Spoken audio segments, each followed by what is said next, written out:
Arvit, let's see the Dishmaya here, the Yeshiva, Southwest 40th Avenue corner, Sterling Road. A very strange pasuk.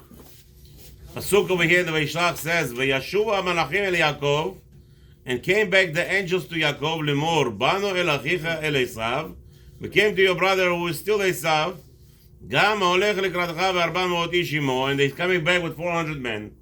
And right after that it says, "Vayira Yaakov me'od v'yetzer lo v'yichatz et ha'machaneh." What is happening? Yaakov Avinu sent messengers to his brother. Coming back, the messengers, they told him, he's still your brother. You might think you should be rejoicing, right? Why the Torah has to repeat his brother, Esav, to teach you that he's still Esav, a Rasha, who wants to only harm, who wants to do damage here. Now, Yaakov Avinu hears that the messengers are coming back, and there's 400 soldiers are coming back. What is going on here?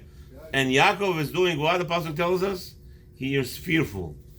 He's being fearful. He's afraid. So the rabbis are all jumping at Yaakov Avinu. I don't understand you. What was the story last week we said? Yaakov Avinu took the Itzah from the Rachel and Leah, took a counsel from them, telling them that HaKadosh Baruch Hu came to me and told me to go back to Eretz Canaan, where I was born. What do you say? And they told him, do what Hashem tells you. After all, you're listening to Hashem. So now, where in the world did Yaakov think that he's going to listen to Hashem's word and now he's afraid that he's going to get hurt? What are you afraid of? What are you afraid of? No. Yeah? Hashem? You're always afraid of Hashem? No, he's afraid of Esav.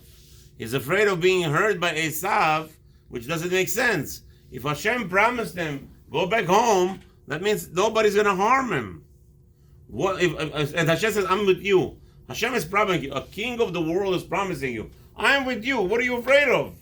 So the Gemara tells us in Masechet Brachot over there that there is such a concept that a person has to know Shema Garam Achet. People don't understand that unfortunately most people come to Rosh Hashanah Yom Kippur. Baruch Hashem, my father is the judge. I don't have to be afraid. You know the Lubavitch slogan. You know the famous Lubavitch joke. The Lubavitch guy, he meets a Litvish guy. One is crying, one is happy. So the what's his name? The Lubavitch guy looks at the Litvish guy and says, "Why are you crying?" He says, "Tomorrow is Rosh Hashanah."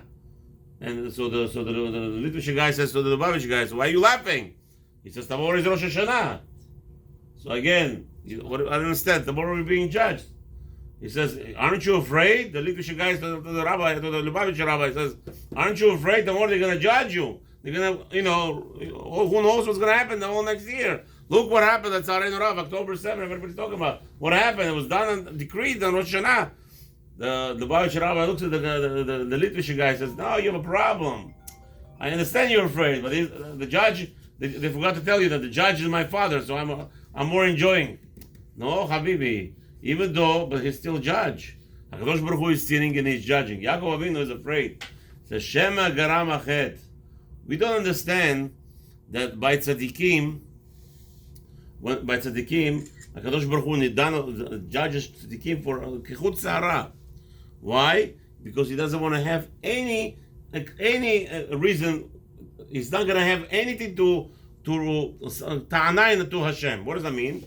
When we come to Shamayim, everyone gets, according to his level of behavior in this world, a reward in Shamayim, a reward in Olam Haba. But how is it going to be? What's the reward? The reward is going to be as much as you toiled, as much as you labored to perfect yourself in this world. So that the tzaddikim will come to Hashem.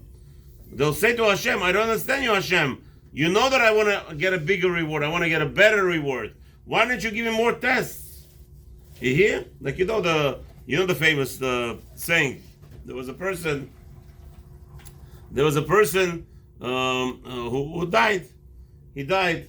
Okay, and they started to bring him to Beit Din Shalmala, and they start judging all these good deeds and bad deeds.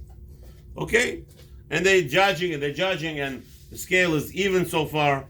All of a sudden, they bring all these avirot that they were hidden avirot, and the scale started to be heavy on the avirot side.